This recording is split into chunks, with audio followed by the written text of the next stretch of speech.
تو اللہ کہتے ہیں کیا حالت ہوگی ان کی جب وہ میری جنت کو دیکھ لیں گے۔ فرشتے کہتے ہیں اللہ جب وہ تیری جنت کو دیکھ لیں، اگر وہ تیری جنت کو دیکھ لیں تو اے اللہ وہ جنت مانگنے میں اور تڑپ جو ہے نا ان کے دل کے اندر اور زیادہ تڑپ پیدا ہو جائے، لالچ پیدا ہو جائے، طمع بڑھ جائے، ہرس بڑھ جائے۔ پھر اللہ کو بتلایا جاتا ہے اللہ وہ تجھ سے کسی چیز کی پناہ بھی مانگ رہے تھے، اللہ پوچھتے ہیں کس چیز کی، تو اللہ کو بتلایا جاتا ہے کہ وہ جہنم سے پناہ مانگ رہے تھے۔ تو اللہ تعالیٰ آگے سے فرماتے ہیں کیا انہوں نے میری جہنم کو دیکھا ہے؟ تو اللہ کو بتلایا جاتا ہے اللہ انہوں نے تیری جہنم کو نہیں دیکھا۔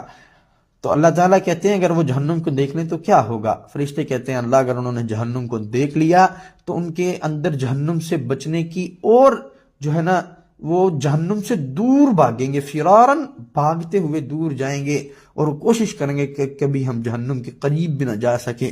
پھر وہ جو ہے نا اللہ تعالیٰ فرماتے ہیں کہ جاؤ جتنے افراد بیٹھے تھے میں نے سب کو معاف کر دیا۔ تو ایک فرشتہ ان میں سے عرض کرتا ہے اللہ ان میں ایک شخص ایسا تھا جو ابھی ابھی آیا، جو مجلس میں آیا تھا، وہ مجلس میں بیٹھنے کے لیے نہیں آیا بلکہ اپنے کسی کام کے لیے آیا تھا، تو اے اللہ کیا وہ بھی معاف کر دیا جائے گا؟ اللہ نے کہا ہاں، جو ہمارے نیک لوگوں کے ساتھ بیٹھتے ہیں وہ مجلس ذکر میں بیٹھا کرتے ہیں، ہم ان کو صرف وہاں پر بیٹھنے کی وجہ سے بھی معاف کر دیا کرتے ہیں۔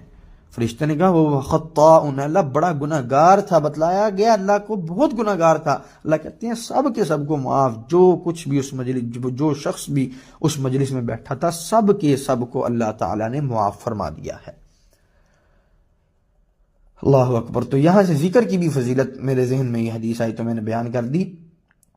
تو یہاں سے یہ بات بھی اخذ ہوتی ہے کہ فرشتوں کے فرائض منصبی علیحدہ علیحدہ ہوتے ہیں۔ کچھ فرشتے وحی کے لیے ہیں، کچھ فرشتے بارشوں کے لیے ہیں، کچھ فرشتے حفاظت کے لیے ہیں، کچھ جنت اور جہنم کی نگرانی کے لیے ہیں، کچھ قبر کے دونوں فرشتے یعنی منکر نکیر ہیں، اور کچھ کرامن کاتبین جو ہمارے دائیں اور بائیں ہیں۔